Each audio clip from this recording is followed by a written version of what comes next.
আমার ভাইয়েরা, এই নারীরা ব্যর্থ হয়ে গেল। এই সুন্দরী যুবতী নারীরা ব্যর্থ হয়ে কারাগার থেকে বের হয়ে যায়, সম্রাট হেরাক্লিয়াসের কাছে চলে যায়। গিয়ে সমস্ত কথাগুলো খুলে বলে যে আমরা তো পারলাম না, তার চরিত্র হনন করার চেষ্টা করলাম, পারলাম না।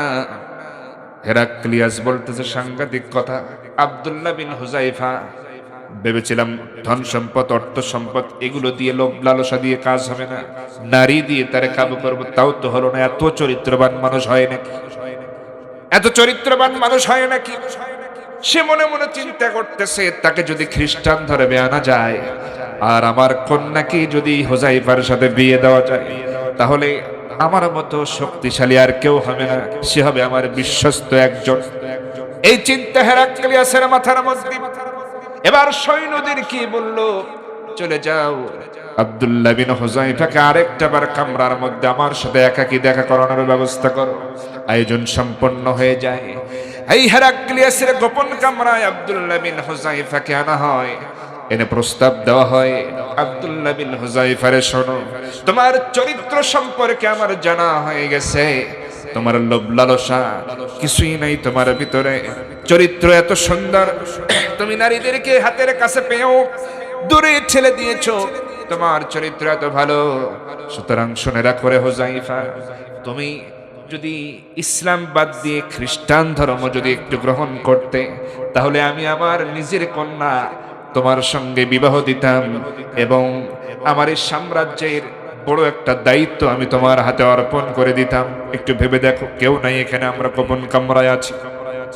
এমন প্রস্তাব যখন হেরাক্লিয়াস দেয়, এই সম্রাটের প্রস্তাব শুনে আব্দুল্লাহ বিন হুযায়ফা রাদিয়াল্লাহু তাআলা আনহু মুস্কি মুস্কি হাসতেছেন আর বলতেছেন, বাদশা, ও সম্রাট হেরাক্লিয়াস, এমন করে কোন মুসলমান কি প্রস্তাব দিয়ে, কোনো কিছুর বিনিময়ে প্রস্তাব দিয়ে তাকে লোভ দেখায় কোনো লাভ হবে না। কারণ গোটা পৃথিবীর সমস্ত সম্পদ যদি একজন মুসলমানকে দেওয়া হয়, লোভ দেখানো হয়, একজন প্রকৃত মুসলমান এই পৃথিবীর সমস্ত সম্পদকে পায়ের নিচে রেখে সে আল্লাহর এবং আল্লাহ রাসূলের রাস্তায় চলতে চায়। কোনো কাবু করা যাবে না, কোনো লাভ হবে না, সব বলে যা খুশি তাই করতে পারো। এবার হেরাক্লিয়াস বলতেছে, পরিণতি কিন্তু খুবই ভয়াবহ হবে। বলতেছেন কোনো অসুবিধা নাই, আমি ভয় পাই না, যে কোনো পরিণতির জন্য প্রস্তুত থাকি আমরা সব সময়, কারণ শাহাদাতকে আমরা হাতের মুঠোয় নিয়ে ঘুরে বেড়াই। শহীদ হব। এবার হেরাক্লিয়াস রাগান্বিত হয়ে গেল, বলা হলো এমন একটা আয়োজন করো, এই আব্দুল্লাহ বিন হুযায়ফার সঙ্গে সঙ্গী সাথী যারা বন্দী হয়েছে, আব্দুল্লাহ বিন হুযায়ফাকে প্রথমে শুলের কাস্টে চড়ায় দাও এবং তার সঙ্গী সাথীরা যারা আছে তাদেরকেও শুলের কাস্টে অনেককে চড়ায় দাও। আর অনেকের জন্য কি করো, গরম তেল, এমন এক বড় পাত্রের ভিতরে তেল তোমরা চুলায় জাল দিতে থাকো, গরম করতে থাকো। কিতাবের মধ্যে, তাফসীরের মধ্যে এসেছে যে এই চুলা, বড় চুলা এবং বড় একটা পাত্র, এটার ভিতরে তেল দিয়ে গরম করতেছিল, এমন গরম যে ধোঁয়া বের হয়ে যাচ্ছিল, এমন প্রচন্ড পরিমাণ তাপ। এই রকম গরম তেল করা হলো। এবার হযরত আব্দুল্লাহ বিন হুযায়ফার দিকে লক্ষ্য করে বলা হয়, আব্দুল্লাহ বিন হুযায়ফা, তোমাকে কিন্তু শুলে চড়ানো হয়েছে, তোমার হাত বাঁধা, শরীর বাঁধা, পা বাঁধা। এখন শোনো, তোমার চোখের সামনে কি হতে চলেছে তুমি কি বুঝতে পারবে নাকি? তোমার চোখের সামনে নির্মম দৃশ্য এখন ফুটে উঠবে, এখনো সময় আছে হুযায়ফা, বিবেচনা করো। আমার কন্যাকে তোমার সাথে বিবাহ দিতে চাইলাম, রাজ্যের অংশীদার করতে চাইলাম, বিনিময়ে খ্রিস্টান ধর্ম গ্রহণ করবে, এরকম একটা প্রস্তাব তোমারে দিয়েছি, ভেবে দেখো, নাকি পরিণতির জন্য তুমি অপেক্ষা করবে? হযরতে হুযায়ফা রাদিয়াল্লাহু তাআলা কোনো কথা বলছেন না, শুধু বলছেন, তোমার পরিণতি কি হবে জানি না, একজন মুসলমানকে এই ধরনের প্রস্তাব দিয়ে কখনো কেনা যায় না।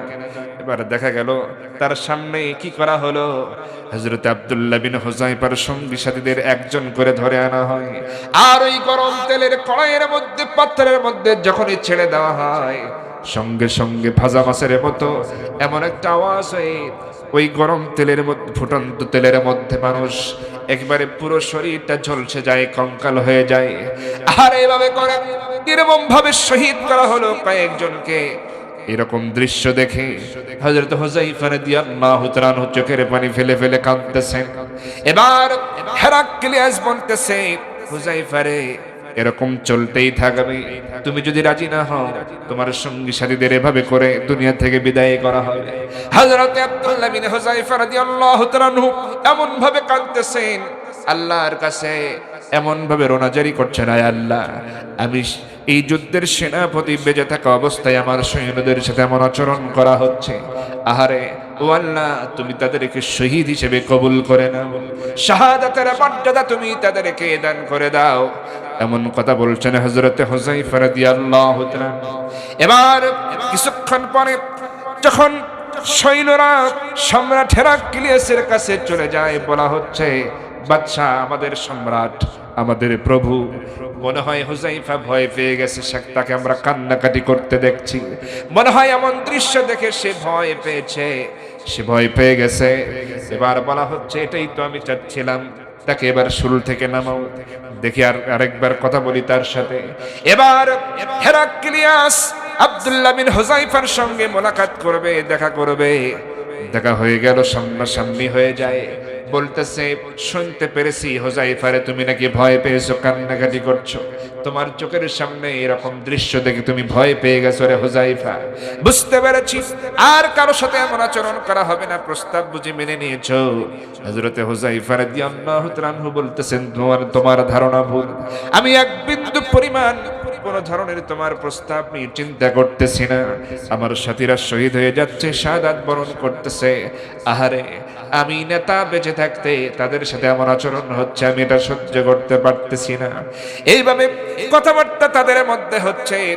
হেরাক্লিয়াস বলতেছে, শোনো রে আব্দুল্লাহ বিন হুযাইফা, তোমাকেও এখন এইরকম পরিণতি করা হবে, তোমার প্রত্যেকটা সঙ্গী সাথীকে গরম তেলের মধ্যে এরকম ভাজা মাছের মতো ভেজে ফেলা হবে, তোমাকেও তেলের মধ্যে দেওয়া হবে।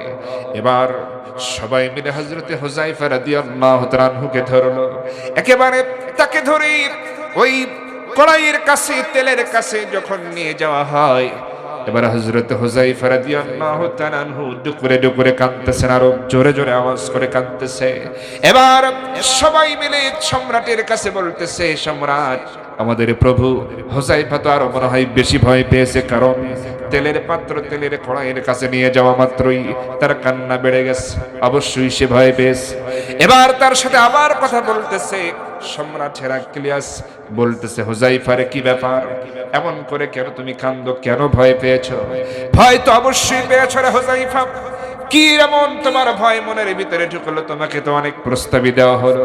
হযরত হুযাইফা বলতেছেন, ও সম্রাট, ও হেরাক্লিয়াস, শুনে রাখো, আমি তো এইভাবে তোমার এই গরম তেলের ভিতরেই পড়ে আমি ভাজা মাছের মতো দুনিয়া থেকে বিদায় হয়ে যাব, এই জন্য আমি ভয় পাচ্ছি না, কান্না করতেছি না, তোমার ধারণা ভুল। আমার কান্নার কারণ হলো, আমি ভাবতেছি, আহারে আমার জীবনটা তো একটাই, আর এরকম শত শত জীবন যদি আমার থাকতো, তাহলে এরকম ভাবে এই গরম তেলের ভিতরে বারবার যেতাম, বারবার জীবনটা দিতাম, আর বারবার শহীদ হতাম, বারবার যেতাম আর বারবার শহীদ হতাম। আরে আমার জীবনটা তো মাত্র একটাই জীবন, একবারই শহীদ হয়ে গেলে সব শেষ হয়ে গেল। আর যদি শত শত জীবন থাকতো, শত শতবার এইভাবে আমি জীবনটা দিয়ে দিতাম। এমন কথা শুনে এই সম্রাট হেরাক্লিয়াস লজ্জা পেয়ে গেল, সে নিজে নিজে অপমানিত হয়ে গেল। আহারে, এই না হলো নবীর সাহাবী, কোনো ভয় ডর নাই, গরম তেল সামনে রেখে কি কথা সে বলে। এবার বলা হলো, হুযাইফাকে ছেড়ে দাও, হুযাইফার সাথে আর এমন আচরণ করার দরকার নাই, তোমাকে ছেড়ে দেওয়া হবে, তোমাকে মুক্ত করা হবে। সে বলতেছে, আমি একা আমাকে ছেড়ে দিলে হবে না, আমার সঙ্গী যারা বন্দী আছে তাদেরকেও মুক্ত করে দিতে হবে। এবার হেরাক্লিয়াস বলতেছে, হুযাইফা রে, তো শুধু তোমার কর্মকাণ্ডের কারণে আমি খুশি, তোমাকে ছেড়ে দিচ্ছি, তোমার সঙ্গীদের ব্যাপারে সিদ্ধান্ত দিতে পারলাম না। আব্দুল্লাহ বিন হুযায়ফা রাদিয়াল্লাহু তাআলা আনহু বলতেছেন, ওরে সম্রাট, আমি একা, আমি মুক্ত হয়ে কি করব?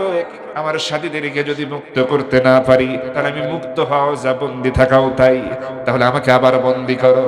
এই কথা শুনে সম্রাট হেরাক্লিয়াস বলতেছে, আব্দুল্লাহ বিন হুযায়ফা রে, তোমার আচরণে আমি সন্তুষ্ট হলাম, তোমার দীপ্ত ঈমানী চেতনায় আমাকে মুক্ত করেছে, তোমাকে অবশ্যই মুক্ত করব, তোমার সঙ্গীদেরকেও মুক্ত করতে পারি। তবে আমি সম্রাট হেরাক্লিয়াসের কপালে তুমি একটা চুমু খাবে। তুমি যদি একটা চুমু খাও, তোমার চুমু যদি আমি হেরাক্লিয়াসের মাথায় পড়ে, কপালে পড়ে, এই চুমুর বিনিময়ে তোমার সঙ্গী সাথীদের সকলকে সহ তোমাকেও মুক্ত করে দেব। আল্লাহু আকবার। ইতিহাসের মধ্যে লেখা হয়েছে, হযরত আব্দুল্লাহ বিন হুযায়ফা রাজি হয়ে গেলেন, সম্রাট হেরাক্লিয়াসের কপালে চুমু খেলো। চুমুর বিনিময়ে তার বন্দী আরো যারা ছিলেন সমস্ত মুসলমান মুজাহিদদেরকে নিয়ে তিনি আবার তিনি মদিনায় ফিরে গেলেন। আল্লাহু আকবার। আমার ভাইরা, তারা কি কখনো অন্যায় জুলুম থেকে ভয় পেয়েছে নাকি? কখনো ভয় পায়? আমার বন্ধুগণ, রাত বেশি হয়ে গেছে, 12:15 বাজে, এখন দোয়া করে দেব, তারপর উপবাস। রবুল ভাই কি আরো চলবে? লিল্লাহি তাকবীর। যুবক ভাইরা দেখছে, যুবক ভাইরাও আছে। না, রাত বেশি করা যাবে না, 12:15 বাজে, আবার তো দোয়াও করতে হবে, অনেক সময় চলে যাবে। আমি মা বোনেরা এলাকায় অনেক আছে, আমার অনেকে ভক্ত আছে মা বোনদের মধ্যে। মা বোনদের ব্যাপারে আসলে ওইভাবে বেশি কথা বলতেও পারি, শুধু আমাদের আয়েশা থেকে একটি হাদিস বলেছি। মা বোনেরা দেখেন, আপনাদের জান্নাতে যাওয়া তো খুবই সহজ, আপনারা সেটা জানেন, পরিচিত হাদিস। তবে আমরা দুনিয়ায় শুনেছি যে 10 জন জান্নাতের সুসংবাদ প্রাপ্ত সাহাবী, যাদের দুনিয়াতেই সুসংবাদ দেওয়া হয়েছে জান্নাতের, এই ধরনের সংখ্যা কয়জন বলেন তো? 10 জন, যাদেরকে আশারায়ে মুবাশশারা বলা হয়, ঠিক কিনা বলেন? কিন্তু নারীদের ব্যাপারেও যে এমন কিছু কথা আছে, মানে জান্নাতের ফয়সালা করা আছে, এটা কিন্তু আমাদের অনেকের জানা নেই। আমি এখন আপনাদের সামনে 14 জন জান্নাতি নারীর নাম বলবো। কতজন বলেন তো? মা বোনেরা খেয়াল করে শুনবেন।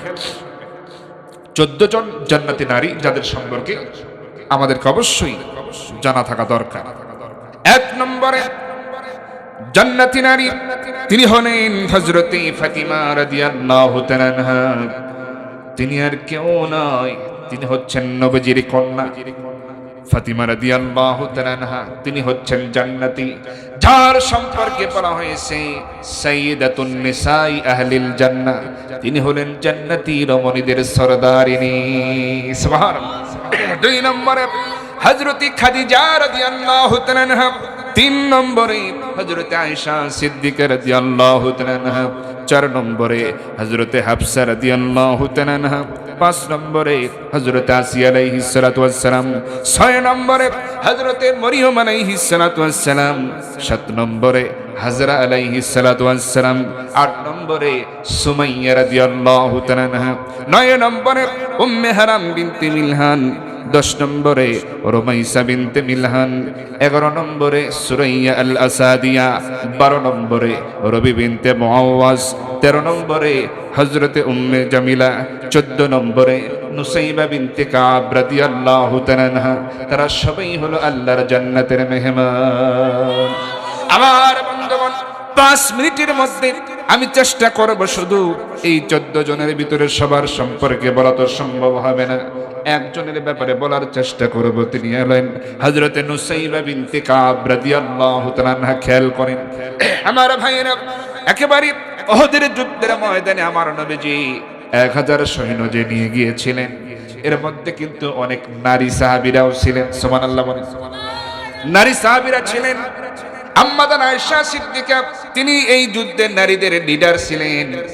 এরপরে উম্মু আম্মারা, উম্মে আইমান, এরপরে নবীজির আপন ফুফু সাফিয়া রাদিয়াল্লাহু তাআলা আনহা, এরপরে নুসাইবা বিনতে কাব রাদিয়াল্লাহু তাআলা আনহা। এরকম আরো অনেক নারী সাহাবী উহুদের ময়দানে অংশগ্রহণ করেছেন, যুদ্ধে অংশগ্রহণ করেছেন। এই যুদ্ধের ময়দানে আমার নবীজি 1000 নারী পুরুষ সহ যখন উহুদের ময়দানের কাছাকাছি গেলেন, এর মধ্যে 300 জন মুনাফিক কিন্তু পালায়া গেছিল। সবাই জানেন কিনা এই উহুদের ময়দান থেকে 300 জন মুনাফিক কিন্তু পালায়া যায়, ঠিক কিনা? আমার ভাইয়েরা খেয়াল করে নেই, যুদ্ধের ময়দানে আমার বন্ধুগণ, জিহাদের ময়দানে এবার আমার নবীজি আম্মাজান আয়েশাকে বললেন, আয়েশা রে শোনো, তাবু গাড়ো, মহিলারা তাবুর মধ্যে থাকবে, তোমাদের কাজ হবে হলো গরম পানি রেডি করবা, নরম কাপড় প্রস্তুত করে রাখবা, কারণ যারা আহত হবে, আক্রান্ত হবে, তাদের শরীর ক্ষতবিক্ষত হয়ে যাবে, তাদেরকে ক্ষতবিক্ষত শরীর ধুয়ে মুছে পরিষ্কার করে দিতে হবে, দায়িত্ব তোমরা পালন করবা নারীরা।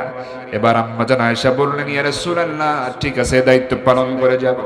আমার নবীজি এই জিহাদের ময়দানে যখন তাবু গাড়া হলো, নবীজি বললেন, আয়েশা রে, 2 জন নারী সাহাবীকে চাই যাদেরকে আমি তাবুর বাইরে দায়িত্ব দেব।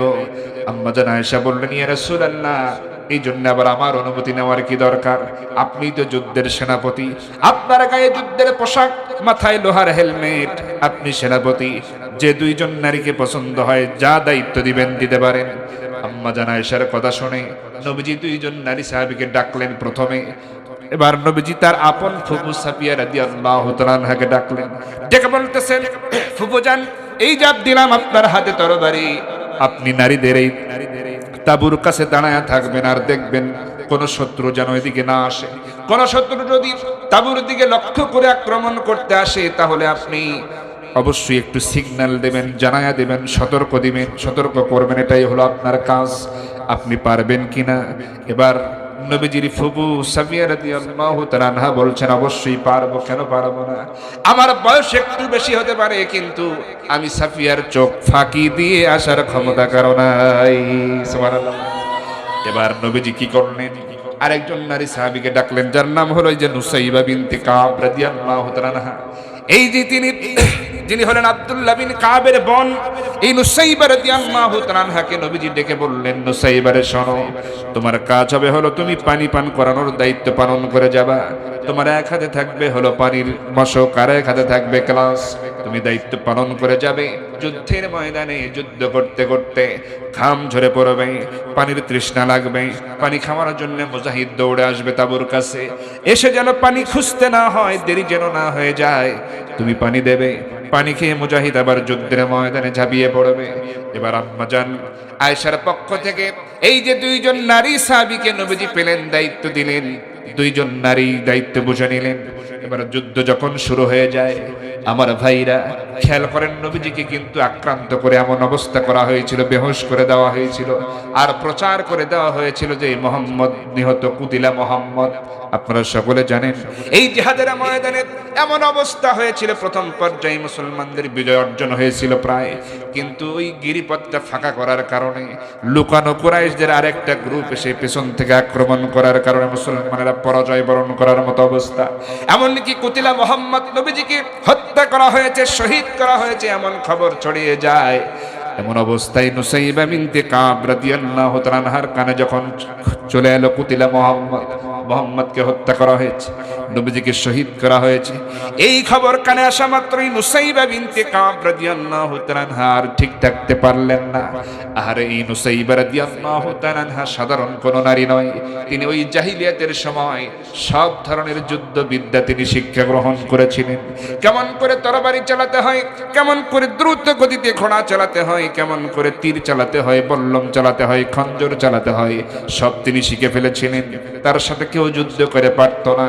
এই সেই নুসাইবা রাদিয়াল্লাহু তাআলা আনহা উহুদের ময়দানে যখন শুনতে পেলেন নবীজিকে শহীদ করা হয়েছে, তখন তিনি ভাবলেন, আহারে, যেহেতু নবীজি শহীদ, সেহেতু আমি আর পানি পান করানোর দায়িত্ব পালন করে আমার কি লাভ হবে? আমি নুসাইবা অবশ্যই নবী হত্যার প্রতিশোধ গ্রহণ করার জন্য তরবারি ধারণ করব, আল্লাহর দ্বীনের জন্য লড়াই করে যাব, প্রয়োজনে শহীদ হয়ে যাব। রাসূল বিনে আমি নুসাইবা দুনিয়ায় বেঁচে থাকতে চাই না। আল্লাহু আকবার। আমার ভাইরা, নুসাইবা রাদিয়াল্লাহু তাআলা কি করলেন? হাতের গ্লাসটা ছুঁড়ে ফেলে দিলেন, পানির মশকটা ছিটকে ফেলে দিলেন, একটা তরবারি হাতের মধ্যে নিলেন, দ্রুতগামী ঘোড়ার উপরে লাফ দিয়ে চললেন, ক্ষিপ্র গতিতে ঘোড়াটাকে চালায়া দিলেন শত্রুদের ভিতরে। এমন ভাবে বিদ্যুৎ গতির চাইতেও দ্রুত গতিতে তরবারি চালাচ্ছেন। তার তরবারির সামনে কুরাইশরা কেউ টিকতে পারে না, সবাই তার তরবারির সামনে যে আসে সে দ্বিখণ্ডিত হয়ে যায়। হঠাৎ করে কুরাইশদের ভেতর থেকে কিছু যোদ্ধা এবার নুসাইবা রাদিয়াল্লাহু তাআলাকে চিনে ফেলেছে। এবার তারা চিৎকার করে বলতেছে, ও কুরাইশ যোদ্ধারা, খবরদার, আর সামনে যেও না। এইটা তো আব্দুল্লাহ বিন কাবের বোন নুসাইবাকে দেখতে পাচ্ছি। এত সাধারণ কোনো মহিলা নয়, সাংঘাতিক নারী। এই মহিলার তরবারি চালানো বড় ভয়ঙ্কর, চোখে দেখা যায় না। তার তরবারির সামনে গেলে যে যায় সেই নিহত হয়ে যায়। জীবন নিয়ে যদি বাঁচতে চাও তাহলে তার তরবারির সামনে থেকে পালিয়ে যাও, এই ঘোষণা দিচ্ছে কুরাইশরা। এবার কুরাইশদের ভিতরে দুর্বল যোদ্ধা যারা ছিল আর দেরি করে নয়, সবাই পালিয়ে যাওয়া শুরু করে, সবাই পালিয়ে যায়, দৌড় দেয়। এবার যারা একটু সাহসী বীর যোদ্ধা কুরাইশদের ভিতরে, তারাই কেবল নুসাইবা রাদিয়াল্লাহু তাআলার সাথে তরবারি চালাচ্ছে, কিন্তু কোনো লাভ হচ্ছে না। নুসাইবা রাদিয়াল্লাহু তাআলা একাই কয়েকজনের সাথে লড়াই করে যাচ্ছেন। হঠাৎ করে ইতিমধ্যেই নবীজির জ্ঞান ফিরে এলো, হুঁশ ফিরে এলো। নবীজি হুঁশ ফেরা মাত্রই উপর হয়ে শোয়া ছিলেন। ওই অবস্থায় নবীজি চেষ্টা করতেছেন ওঠার, পারেন না। তুই কোনইর উপর ভর করে একটু মাথা উঁচু করলেন, সামনের দিকে তাকালেন। তাকায় প্রথম নজরে দেখলেন যে নুসাইবা বিনতে কাব, সে এমন ভাবে যুদ্ধ করছে কাফেরদের সাথে, কাফেররা কুরাইশরা তার তরবারির সামনে টিকতে পারতেছে না। হঠাৎ করে এই না দৃশ্য দেখি আমার নবীজি, এই দৃশ্য দেখি নবীজি মনে মনে ভাবতেছেন, আহারে, এই নুসাইবাকে তো আমি পানি পান করানোর দায়িত্ব দিয়েছিলাম, সে কিভাবে তরবারি হাতে যুদ্ধ করে এই যুদ্ধের ময়দানে? প্রশ্ন জাগ্রত হলো নবীজির মনের ভিতরে। জবাবটাও তিনি মুহূর্তের মধ্যে পেয়ে গেলেন।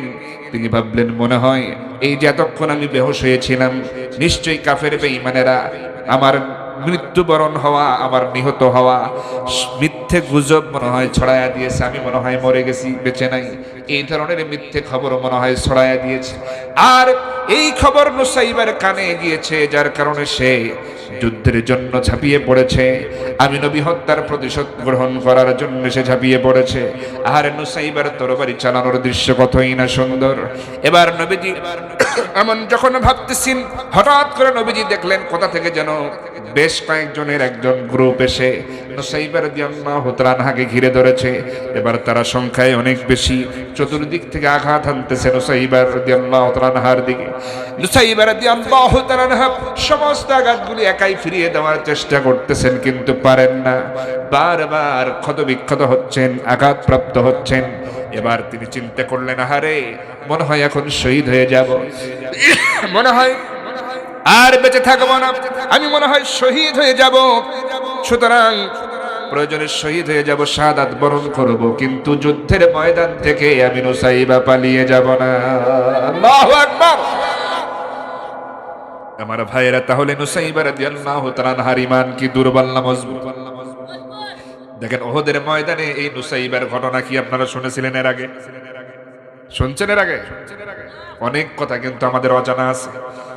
আমার বন্ধুগণ, নুসাইবা বিনতে কাব রাদিয়াল্লাহু তাআলা তিনি ভাবতেছেন, প্রয়োজনে শহীদ হয়ে যাব, হয় নবী হত্যার প্রতিশোধ গ্রহণ করব, না হয় নিজেই শহীদ হয়ে যাব, যুদ্ধের ময়দান থেকে পালিয়ে যাব না। নবীজি দেখতেছেন, আহারে, কাফেররা তো তাকে আঘাত করতেছে, এভাবে চলতে থাকলে নুসাইবাকে তো তারা মেরে ফেলবে, হত্যা করবে, শহীদ করে ফেলবে। ওই মুহূর্তে আল্লাহর নবী মুমূর্ষ অবস্থায়, শোয়া অবস্থায় দুই হাত তুলে দোয়া করলেন, রব্বুল আলামিন, কাফের বেঈমানেরা যেভাবে নুসাইবার দিকে আঘাত হানতেছে, আয় আল্লাহ, তারা তো তাকে শহীদ করে ফেলবে, হত্যা করে ফেলবে। ও আল্লাহ, আমি নবী দোয়া করি, এই উহুদের ময়দানে কাফের বেঈমানেরা যেন নুসাইবাকে শহীদ করতে না পারে। সুবহানাল্লাহ। তাকে যেন তারা হত্যা করতে না পারে, শহীদ করতে না পারে, সে যেন গাজী হয়ে যায়। আর যখন তার স্বাভাবিক মওত হয়ে যাবে কিয়ামতের ময়দানে, নুসাইবা এবং তার পরিবার আমি রাসূলের সঙ্গে এক জান্নাতে থাকার তৌফিক দান করে দিও। নবীজির দোয়া মঞ্জুর হয়ে গেল। সুবহানাল্লাহ। নবীজির দোয়া মিস হবে না, কবুল হবে, কবুল হয়ে গেছে। এবার নবীজি কি হলো দেখেন, যুদ্ধের ময়দানের যুদ্ধ একেবারে যখন শেষ পর্যায়ে, ফলাফলটা কি? নবীজি বললেন কতজন শাহাদাত বরণ করেছেন? সবাই বলতেছে 67 জন। আমার নবীজি বললেন না না, আমার কাছে জিব্রাইল বলে গেছে 70 জন শহীদ হয়ে গেছে। কেন তোমরা 67 জন বলো? নবীজি বললেন 67 হবে না, 70 জন হবে। সাহাবীরা বললেন ইয়া রাসূলুল্লাহ, আমরা অনেক খুঁজে দেখেছি এই 67 জনই। এবার নবীজি বলতেছেন তাহলে শোনো, আর 3 জনের খবর আমার কাছে আছে। তার মধ্যে 2 জনের লাশ এখনো পড়ে আছে, যাদেরকে তোমরা খুঁজে পাও নাই, তবে এখন গেলে পাবে। তোমরা দেখবে মস্তকটা তাদের আলাদা করা হয়েছে, চোখ তুলে নেওয়া হয়েছে, কান কেটে নেওয়া হয়েছে, নাক কেটে নেওয়া হয়েছে, তোমরা চিনতে পারবে না, কষ্ট হবে। অঙ্গহানি করা হয়েছে, হাত কেটে নেওয়া হয়েছে, পা কেটে নেওয়া হয়েছে, এমনকি আঙ্গুলগুলো কেটে নেওয়া হয়েছে, ছড়িয়ে ছিটিয়ে ফেলে দেওয়া হয়েছে। তোমরা এমন করে খুঁজে দেখো। এরকম আচরণ করা হয়েছে আমার 2 জন সাহাবীর সাথে। একজন হলো আব্দুল্লাহ বিন জাহাশ, আর একজন হলো আমার চাচা আমির হামজা। এই 2 জনের অঙ্গ প্রত্যঙ্গগুলো খুঁজে পাবে, পুরো দেহ তোমরা পাবে না। সাহাবীরা খুঁজতে শুরু করলো, হ্যাঁ ওই তো অঙ্গগুলো পড়ে আছে, ওই তো মাথা, ওই তো কান কাটা, নাক কাটা, সবগুলো এক জায়গায় করা হলো। এমনকি তারা সাহাবীরা হযরত আমির হামজার কলিজা পর্যন্ত তারা পেয়ে গেল, ফেলে দেওয়া, চিবায়া ফেলে দেওয়া হয়েছে, সেই চিবানো কলিজাও পেয়ে গেল। এইবার নবীজির কাছে সে চাদর নিয়ে জমা দেওয়া হয়, বলা হয় ইয়া রাসূলুল্লাহ, আমির হামজার কাছে এই যে কলিজা পর্যন্ত চিবায়া তার বুক থেকে চিরে এই কলিজা ফেলে দিয়েছে, চিবায়া ফেলে দিয়েছে, এমন নিকৃষ্ট আচরণ করেছে।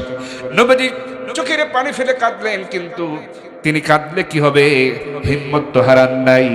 নবীজি বলতেছেন সাহাবীরা রে, এক চাদরের ভিতরে 2 জনের অঙ্গগুলো এক জায়গায় করে একটা কবর খনন করে এক কবরে দাফন করে দাও, যাতে করে 2 জন আল্লাহর দরবারে সাক্ষী হয়ে দাঁড়িয়ে যেতে পারে।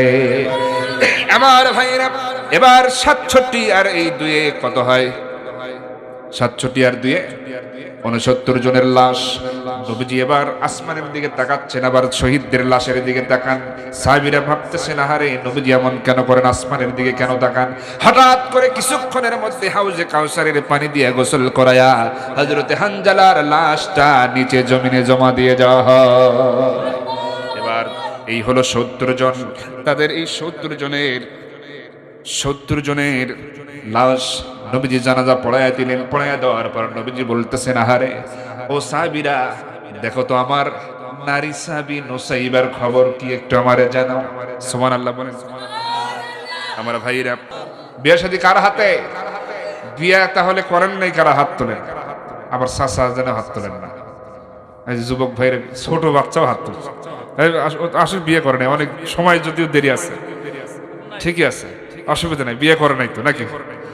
আচ্ছা, বিয়ের শাদী খোদার হাতে, খোদার কলম লড়ে না। খোদাই যারে কলম মারে সেই কলম আর ভাঙে না, ফেরে না। কি নাম? ইলিয়াস হোসেন আদামন্ধান বলেন, খোদার কলম লড়ে না, খোদাই যারে কলম মারে সেই কলম আর ফেরে না। বিয়া শাদী খোদার হাতে, খোদার কলম লড়ে না, খোদাই যারে কলম মারে সেই কলম আর। এই যুবক ভাইরা বলেন না কেন? খোদাই যারে কলম মারে সেই কলম আর। যার বউটা ধলা, আরে যার বউটা ধলা, হাই তারি কপাল ভালা রে। যার বউটা ধলা, হাই তারি কপাল ভালা রে। আন্ধার রাইতে চলতে ফিরতে, আন্ধার রাইতে চলতে ফিরতে বাতি জ্বলান লাগে না। খোদায় যারে কলম মারে সেই কলম আর ফেরে না। বিয়া শাদী খোদার হাতে, খোদার কলম লড়ে না, খোদায় যারে কলম মারে সেই কলম আর। বলেন না কেন? সেই কলম আর ভাঙে না, সেই কলম আর ফেরে না। তাহলে ধলা গেল, এবার থাকে কালা। কালাও আছে না? তাদেরও গুণ আছে না নাই? যার বউডা কালা, আরে যার বউডা কালা, আয় তারি কপাল ভালা রে। যার বউডা কালা, আয় তারি কপাল ভালা রে। ভালোবাসা পাইছে বেশি, ভালোবাসা পাইছে বেশি, ঝগড়া বিবাদ করে না। খোদায় যারে কলম মারে সেই কলম আর। খোদায় যারে কলম মারে সেই কলম আর ফেরে না। বিয়া শাদী খোদার হাতে, খোদার কলম লড়ে না, খোদায় যারে কলম মারে সেই কলম আর। যার বউটা বাড়ি আছে না, অনেকে আছে না খাটো মানুষ, যার বউটা বাটি হাই তারি কপাল খাটি রে, যার বউটা বাটি হাই তারি কপাল খাটি রে, ঘর মুছতে ঝাড়ু দিতে, ঘর মুছতে ঝাড়ু দিতে মাঞ্জা হেলান লাগে না। বাটি যে খাটো মানুষ, ঘর মুছতে ঝাড়ু দিতে মাঞ্জা হেলান লাগে না, খোদায় যারে কলম মারে সেই কলম আর ফেরে না, বিয়া শাদি খোদার হাতে খোদার কলম লড়ে না, খোদায় যারে কলম মারে সেই কলম আর। যার বউটা লম্বা, যার বউটা লম্বা সে কারেন্টেরই খাম্বারে,